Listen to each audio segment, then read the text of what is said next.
पहले की सरकारें वोट बैंक के तुष्टीकरण में जुटे हुए थे।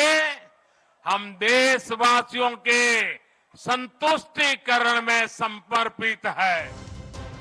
तुष्टीकरण बनाम संतुष्टीकरण। भोपाल में वंदे भारत ट्रेन को हरी झंडी दिखाने के साथ ही पीएम मोदी ने कहीं न कहीं कांग्रेस को भी लाल झंडी दिखाई।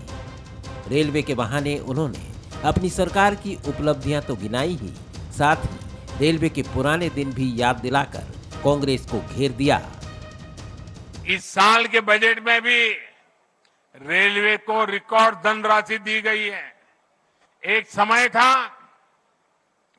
जब रेलवे के विकास की बात होते ही घाटे की बात की जाती थी। मध्य प्रदेश के लिए भी इस बार 13,000 करोड़ रुपए से अधिक का रेलवे बजट आवंटित किया गया है, जबकि 2014 से पहले मध्य प्रदेश के लिए हर वर्ष औसतन 600 करोड़ रुपया, आप बताइए 600 करोड़ रुपए रेलवे बजट था। कहां 600 और कहां आज 13,000 करोड़।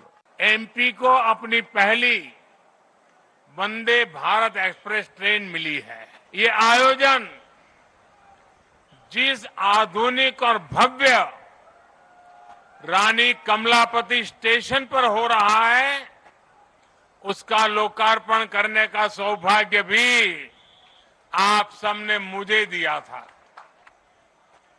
रेलवे के इतिहास में कभी बहुत कम ऐसा हुआ होगा कि एक ही स्टेशन पर इतने कम अंतराल में किसी प्रधानमंत्री का दोबारा आना हुआ हो। मध्य प्रदेश आज पुराने दिनों को पीछे छोड़ चुका है। अब मध्य प्रदेश निरंतर विकास की नई गाथा लिख रहा है। खेती हो या फिर उद्योग, आज एमपी का सामर्थ्य भारत के सामर्थ्य को विस्तार दे रहा है। विकास के जिन पैमानों पर कभी मध्य प्रदेश को बीमारू कहा जाता था, उनमें से अधिकतर में एमपी का प्रदर्शन प्रशंसनीय है। पीएम मोदी ने जिस तरह से शिवराज सरकार की तारीफ की, उसमें भी कई संदेश छिपे हुए हैं।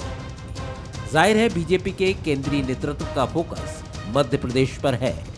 प्रधानमंत्री मोदी कई बार प्रदेश के दौरे कर चुके हैं, हालांकि इस पर कांग्रेस का अपना नजरिया है। देखिए, तारीफ तो करना पड़ती है, राजनीतिक दल है, राजनीतिक दल के नेता हैं, तो अपने दल की सरकार को बचाने का उनका दायित्व है, इसलिए निश्चित रूप से मीडिया के सामने तारीफ कर गए होंगे। लेकिन अंदर से उनकी जो इंटेलिजेंस एजेंसीज हैं, उनके मध्य प्रदेश से जो सूचनाएं उनको प्राप्त होती हैं, उससे मुझे नहीं लगता कि प्रधानमंत्री संतुष्ट होंगे। वंदे भारत के इस आयोजन को जिस तरह से लोगों से कनेक्ट किया गया, ये मोदी और बीजेपी की खासियत रही है। जाहिर है इस ट्रेन को हरी झंडी कहीं ना कहीं उस सियासत की भी शुरुआत है जो बीजेपी को 23 और 24 के चुनाव तक रफ्तार से दौड़ाने वाली है।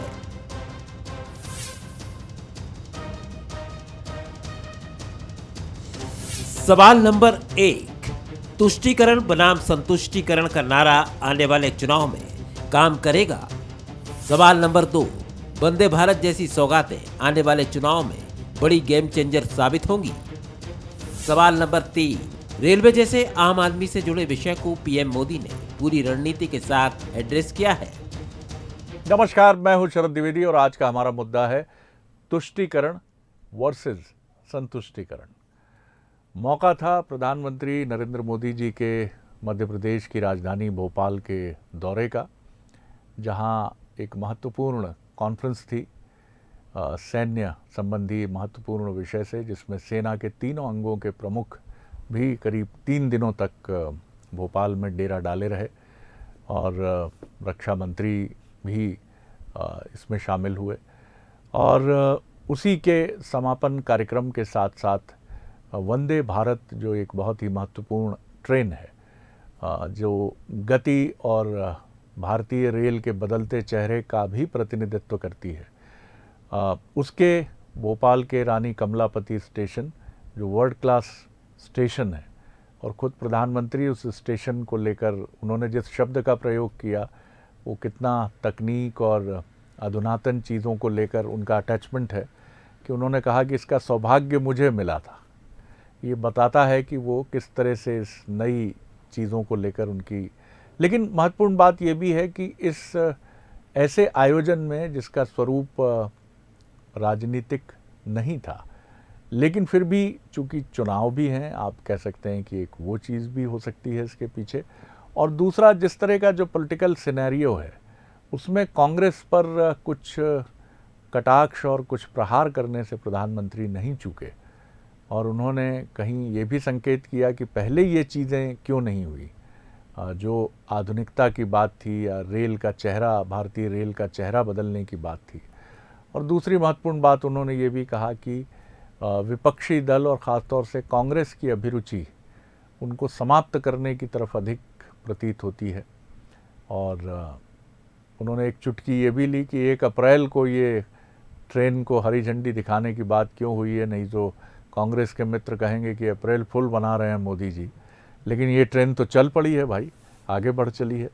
तमाम बातें हैं, तो ये बताता भी है कि एक जो पॉलिटिकल राइवलरी है वो चाहे कर्नाटक चुनाव को लेकर हो या 6 महीने बाद होने वाले मध्य प्रदेश चुनाव को लेकर हो, वो भी अपनी जगह चल रही है। और जो वर्तमान राजनीतिक परिदृश्य है उसमें भी जिस तरह का एक द्वंद्व है, कहीं ना कहीं उसका प्रभाव भी नज़र आता है, न सिर्फ भाजपा पर बल्कि कांग्रेस पर भी। आज इसी पर हम बात करेंगे। जो मेहमान हमारे साथ हैं उनसे मिलिए। हमारे साथ हैं भारतीय जनता पार्टी के वरिष्ठ नेता और स्पोक्स पर्सन डॉक्टर दीपक विजयवर्गीय। बहुत स्वागत करता हूं डॉक्टर साहब। अवनीश बुंदेला जी हैं, युवा नेता कांग्रेस के, स्पोक्स पर्सन, उनका मैं बहुत स्वागत करता हूं। मनोज सैनी जी हैं, executive editor, political editor, Bansal news. Manoj, पहली टिप्पणी आपकी, फिर हम आगे बढ़ते हैं। जी, किस तरह देखते हैं आप प्रधानमंत्री की टिप्पणियों को कि तुष्टिकरण किया, अपीजमेंट तो किया, लेकिन संतुष्टिकरण, सेटिस्फैक्शन की पॉलिटिक्स कांग्रेस ने नहीं की, ये आरोप उन्होंने बड़ी मजबूती से कांग्रेस को लेकर इस आरोप को उन्होंने रखा। देखिए, संतुष्टि की जब बात होती है तो किसी को संतुष्ट कर पाना एक बड़ा लफ्ज़ है शरद जी, और इसके प्रयास किए जा सकते हैं, लेकिन पूरा कोई भी व्यक्ति, चाहे वो कांग्रेस की सरकार हो या भारतीय जनता पार्टी की सरकार, वो संतुष्ट कर पाएगी ये बड़ा मुश्किल है, क्योंकि बहुत उम्मीदें लोगों को होती है सरकारों से, चाहे वो केंद्र की सरकार हो, राज्य की सरकार हो। लेकिन उन्होंने 2 कदम बढ़ाए हैं तो उसका जिक्र जरूर किया। जहाँ तक बात तुष्टिकरण की आती, तो राजनीति से तुष्टिकरण कैसे दूर हो सकता है, चाहे यहाँ भी मैं दोनों दलों की बात करूँगा। तो एक तरह से उन्होंने अपना एक वो प्रस्तुत किया है कि हम अब तुष्टिकरण को छोड़कर संतुष्टिकरण की तरफ बढ़ रहे हैं, और उससे एक मैसेज भी है 2023 और 24 का पहले का, कि अब हम वो चीज़ें तुष्टिकरण से दूर होना है। कांग्रेस की तरफ इशारा करते उन्होंने कहा, लेकिन निश्चित रूप से जब इशारा करते हैं तो अपने लोगों की तरफ भी इशारा हो जाता है कि हम संतुष्टिकरण यानी विकास की राजनीति पर आगे बढ़ रहे हैं। सबका साथ सबका विकास उन्होंने नारा भी दिया था। पर आज का यदि पूरा दौरा हम देखते हैं प्रधानमंत्री का, तो बहुत ही बड़ी बात एक तो यह है कि मध्य प्रदेश को एक बड़ा मौका दिया उन्होंने, जहाँ कंबाइंड डिफेंस की कॉन्फ्रेंस हुई, जिसमें तमाम तीनों सेना के प्रमुख पहुंचे। राजनाथ सिंह थे, अजीत डोभाल साहब भी यहाँ थे। अजीत डोभाल तो आज भी है शायद उज्जैन में, बाबा महाकाल के दर्शन करने वाले, रुकने वाले हैं। लेकिन इस बीच में बहुत तरह के मैसेज वो दे गए, और बात ही बात में जब राजनीति की बात हुई तो उसमें भी ये कह गए, चाहे वो राहुल गांधी को लेकर अभी जिस तरह से मसला दिखाई दे रहा हो, नाम नहीं लिया उन्होंने, लेकिन आप जब देखेंगे कि मेरी सुपारी दे दी गई या इस तरह की जो बातें सामने आई है, तो हमें लगता है वो सब चीज़ें उसमें छिपी थी। और अंततः जाकर जब भाषण हुआ तो ऐसा लगा कि 23 और 24 की चिंता थी कहीं इसमें। बिल्कुल, ये इससे इनकार नहीं कर सकते। और इस समय ये राजनीतिक प्रतिद्वंद्विता का भी ये जो समय है, निश्चित तौर पर आप चुनाव और अपने दायित्व, चाहे पक्ष का नेता हो या विपक्ष का नेता हो, वो इनको साथ लेकर ही चलता है। अवनीश बुंदेला जी, आप किस तरह देखते हैं तुष्टिकरण की राजनीति, संतुष्टिकरण की राजनीति? सर, पहले मैं पॉजिटिव बात कहूँगा। सबसे पहले सर मैं बंसल ग्रुप को का अभिनंदन करता हूँ कि उन्होंने बहुत कम समय में, अपने निश्चित समय में इस प्रोजेक्ट को पूरा किया। अगर आज वंदे भारत, भारत की पहली वंदे भारत मध्य प्रदेश की भूमि पर चल पाई है, तो कहीं ना कहीं उसका श्रेय उस कंपनी को भी जाता है जिसने इस प्रोजेक्ट को पूरा किया है। प्रधानमंत्री जी हैं देश के, अकेले भारतीय जनता पार्टी में मैं मानता हूँ देश के हर एक नागरिक के प्रधानमंत्री, तो उनका भी मैंने मध्य प्रदेश की भूमि पर अभिनंदन करता हूँ। बाकी शरद जी, मैं साफ कहूँगा, देखिए जो आपने सवाल पूछा शरद जी, बड़ी विनम्रता से कहूँगा, एक प्रधानमंत्री की कम से कम ये भाषा नहीं होनी चाहिए। जैसे जब उन्होंने कहा तुष्टिकरण प्लस वर्सेस संतुष्टिकरण, शरद जी उसमें एक बात हो जाती है क्या आप इस चीज़ को तुष्टिकरण मानते हैं कि हबीबगंज स्टेशन था पहले जो अब रानी कमलापति हो गया? अगर आप कहें ये चीज़ पहले क्यों नहीं, तो शरद जी अगर किसी के दिमाग में सवाल आए, दिल में सवाल आए कि 1996 के पहले देश में मोबाइल क्यों नहीं आया, या 1988 के पहले लैपटॉप कंप्यूटर क्यों नहीं आए, या उसके पहले इंटरनेट क्यों नहीं आया शरद जी, तो हर चीज़ का एक समय होता है। आप देखें सिर्फ भारत की बात नहीं है, जो कि IT क्रांति के जनक जो देश माने जाते हैं, जापान वगैरह भी, आप अमेरिका देखें तो वहाँ भी कई चीज़ देखें, सने सने चीज़ आई। अगर भारतीय रेल का ही इतिहास देखें तो सबसे पहले भारतीय रेल के बारे में आप देखें चेन्नई में इस बात की ओर सोचा गया था 1932 में, लेकिन वो बात प्लानिंग में ही रह गई थी। लेकिन उसके बाद आप देखें भारतीय रेल का इतिहास देखें, अंग्रेजों ने बेसिकली सर जी इसको फ्रेट मतलब माल वाहक के रूप में इसको सबसे पहले उपयोग करने का प्रयास किया था, लेकिन धीरे धीरे उनको लगा कि सबसे अच्छी बात है कि इसमें यात्रा भी की जा सकती। उन्होंने अपने आराम के लिए उस ट्रेन में एक ही डब्बा लगाया AC का, बाकी आप देखें सारे जनरल कोच होते थे। जब देश आज़ाद हुआ तो पंडित जवाहरलाल नेहरू ने क्या सोचा था कि ये ट्रेन आज इतना बड़ा स्वरूप ले लेगी। उन्होंने बकायदा उसमें सबसे रिजर्व डब्बे शरद जी 1958 में शुरू किए गए, 1958 में। और अगर आप हबीबगंज जो कि बाद में रानी कमलापति बना शरद जी, इसके बारे में विचार 1976 में किया गया और 1979 में इसका उद्घाटन किया गया। तो सर जी हर चीज़ समय समय से होती है। अगर आज मैं बोलूं कि पहले तो वो वाले फ़ोन थे, अब ये स्मार्टफोन है, ये पहले क्यों नहीं थे शरद जी? तो पहले तो नोकिया का वो चलता था, वो बड़ा सा मोबाइल 5110 जिसको बोलते थे, जब बटन होते। तो सर जी हर चीज़ का एक समय होता है। मुझे लगता है एक इतने बड़े देश के प्रधानमंत्री हैं जिसकी आबादी 135 करोड़ है, जो कि सबसे बड़ा देश मतलब विश्व के जो सबसे बड़े राष्ट्रों में से, अगर उस देश का प्रधानमंत्री आज यहां आकर बात करता है कि मेरी कब्र खोद दी, भैया आप हिंदू धर्म के, आपकी कब्र कौन खोद सकता है? किसकी हैसियत है इस देश में? मतलब जो इस देश का जो आप सबसे बड़ा राजनीतिक परिवार कहते हैं, जो निरंतर आप उसको गाली देते हो, उसका तो आपने एक दिन में घर खाली करा दिया। आपने उसकी संसद संस्था न्यायालय का बहाना लेकर भी खत्म कर दी। तो किस में हैसियत है? मुझे नहीं लगता मोटा भाई के अलावा किसी भी व्यक्ति में हैसियत हो सकती है। मोदी जी की व्यक्तिगत नहीं सर, मैं वही कि मोदी जी की आंख में आंख मिलाकर शरद जी आज की तारीख में देश में किसी में हैसियत नहीं है कि बात करें। तो मुझे लगता है एक प्रधानमंत्री को ऐसी अगर बात कर रहे हैं तो मैं बड़ी विनम्रता पूर्वक कहूंगा, एक इतने अच्छे समय जहां भारत के मतलब मध्य प्रदेश के लोगों को पहली वंदे भारत देखने को, मैं तो इसकी अच्छी बात मानता हूं। और ईश्वर करे वंदे भारत और अच्छी तरक्की करे और इसमें सुचारू रूप से सुगम रूप से चले। मेरा भी प्रयास है कि आगे मैं भी प्रयास करूंगा कि इसमें एक यात्रा तो कम से कम शरद जी मैं करूं इसी स्टेशन से रानी कमलापति। शुभकामनाएं आपको और करिए आप उसमें यात्रा बिल्कुल करिए और धन्यवाद भी दीजिए कि भारत आगे बढ़ रहा है और अब इस तरह की ट्रेन्स, इस तरह के रेलवे स्टेशंस और इनके ज़रिए भारत की एक तस्वीर भी बदल रही है। और इसमें हम ये भी कहेंगे कि इस तस्वीर में योगदान निश्चित तौर से वर्तमान सरकार का है ही, लेकिन आप जो कह रहे हैं उससे भी इनकार नहीं किया जा सकता है कि इसमें सहयोग, समन्वय पक्ष और विपक्ष दोनों का रहता है। लेकिन सही बात है, क्रेडिट जैसे आपके कई बड़े डिसीजंस हैं कांग्रेस सरकारों के समय, मनरेगा की बात है या फिर सैम पेट्रोडा जी के जरिए जिस तकनीक की बात है, उसका श्रेय है। तो वर्तमान सरकार को भी ये श्रेय तो देने से कोई वंचित नहीं कर सकता है। राजनीतिक बयानबाजी और आरोप प्रत्यारोप अपनी जगह। डॉक्टर दीपक विजयवर्गीय, आपने सारी बातें सुनी हैं जी। देखिए ऐसा है कि जब कोई भी सरकार कोई नया काम करती है तो निश्चित तौर पर अपनी नीति को भी आगे बढ़ाने का प्रयास करती है। और प्रधानमंत्री जी ने अगर ये कहा है कि हमारी जो मौजूदा सरकार है वो तुष्टिकरण की राजनीति करने वाली नहीं है और संतुष्टि देने की राजनीति करने वाली है, तो एक बात तो ये समझ लीजिए कि लोकतंत्र में आप ये कहें कि सरकार हो या कोई दूसरी चीज़ हो, राजनीति तो हर दिन है, हर मिनट है। तो इसलिए बात अगर राजनीति से अलग कोई कल्पना की जाएगी तो वो तो संभव नहीं है। दूसरी बात यह है, कांग्रेस की जो 50-60 साल सरकारें रही हैं वो निश्चित तौर पर तुष्टिकरण की राजनीति पर आधारित रही हैं। उनका नज़रिया विकास को लेकर, देश को आगे बढ़ाने कर लेकर, समाज के नज़रिए को विकास उन्मुखी उदार बनाने को लेकर बहुत ही संकुचित रहा है। किसी खास वर्ग को, किसी खास समूह को किसी तरह तुष्ट कर दिया जाए और किसी तरह काम चलाया जाए, ये कांग्रेस की राजनीति रही है। देखिए एक मोटा आपको उदाहरण दिखाता हूँ यहीं का। हमारे यहाँ 2 पटरियाँ देखी हैं हमने। 100 साल से अंग्रेजों ने जो 2 पटरियाँ बिछा के गए थे वही 2 पटरियाँ थीं। 2014 के बाद यहाँ तीसरी पटरी पे काम शुरू हुआ और हमने देखा यहाँ से लेकर इटारसी तक बड़े पैमाने पर ये तीसरी पटरी का काम भी हो गया है और देश भर में कई जगह इस तरह का काम चल रहा है। तो ये रेलवे के विस्तार का काम भारतीय जनता पार्टी की सरकार आने के बाद जितनी तेज़ी से शुरू हुआ है, मैं समझता हूँ कांग्रेस ने कल्पना भी नहीं की। कल प्रयास वो भी कर सकते थे, लेकिन उन्होंने सोचा ही नहीं इस बारे में। जैसा ढर्रा चल रहा है वैसा चलेगा, और तुष्टिकरण की राजनीति, किसी तरह सत्ता में बने रहने की राजनीति की जाए।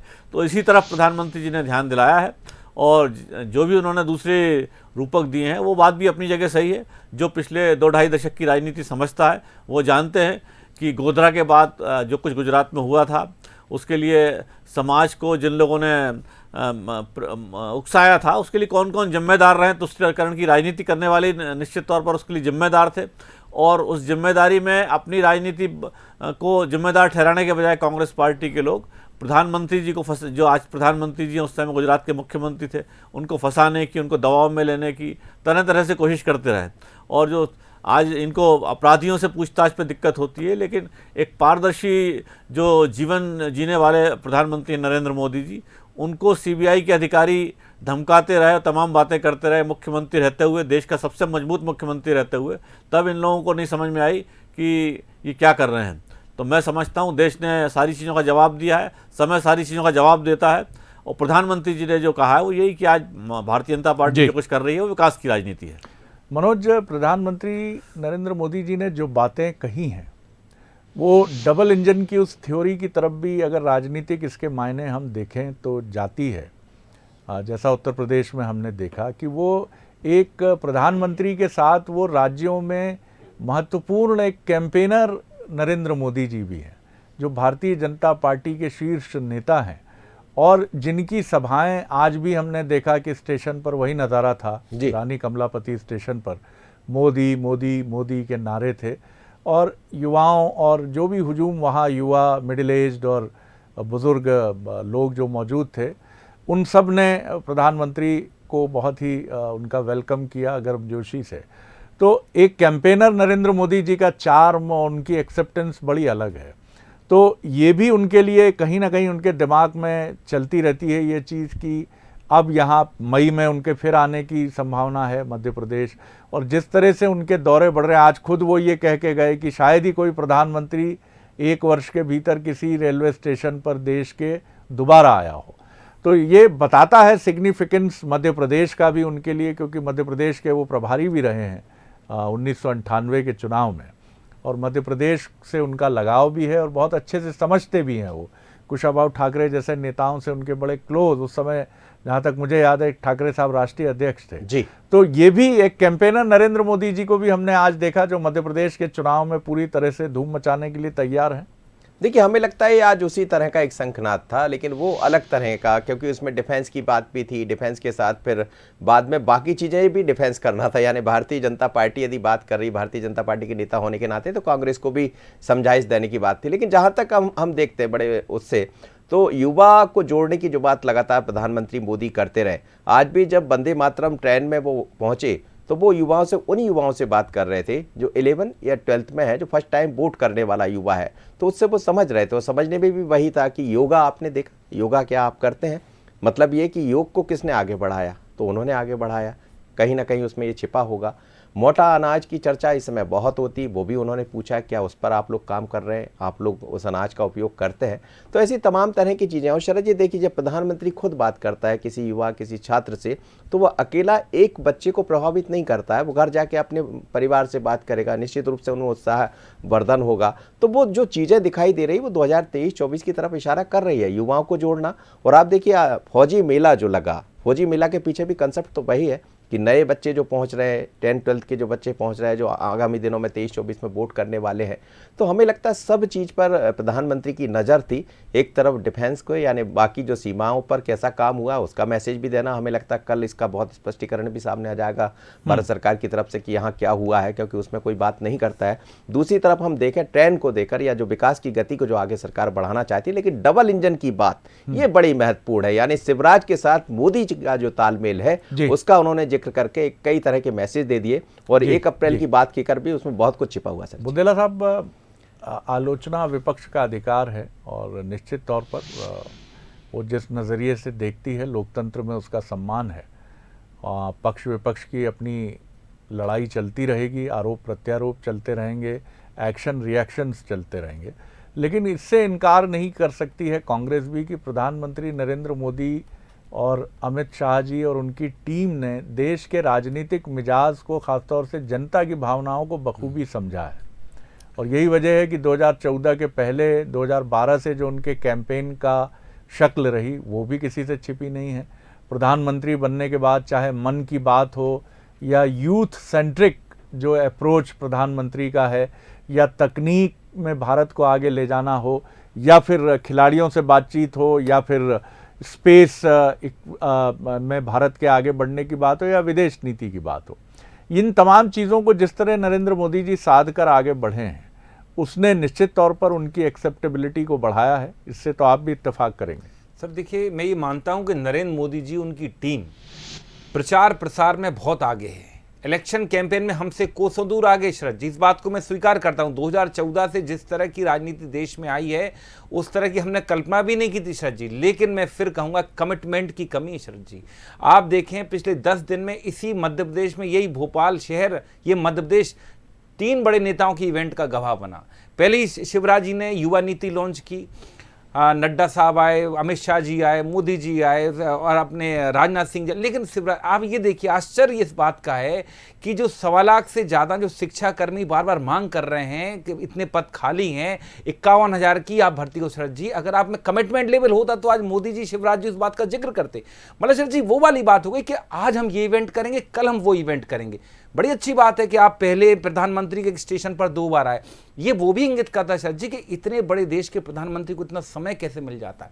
आपका काम सिर्फ प्रचार करना नहीं अपनी पार्टी का, आपका काम करना है।